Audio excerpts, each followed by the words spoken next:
তো আজকের এই কেকটা ছিল আমার এক বান্ধবীর বোনের নেওয়া, মানে বান্ধবীর থ্রুতে সেই বোনটা আমার থেকে কেকটা নিয়েছিল।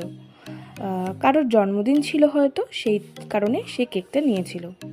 তো এই কেকের মধ্যে ফ্লেভারটা ছিল হচ্ছে ভ্যানিলা ফ্লেভার, কিন্তু একটা গন্ডগোল করেছিলাম আমি কেকের মধ্যে। যদি কেউ ধরতে পারো তো কমেন্ট করে জানিও কি করেছিলাম গন্ডগোলটা।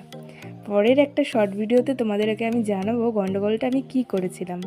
যাই হোক, তো একদম সিম্পল ডেকোরেশন ছিল। বেন্টো কেক ছিল এটা, একটা হোয়াইট আর পার্পল শেডের মধ্যে ছিল।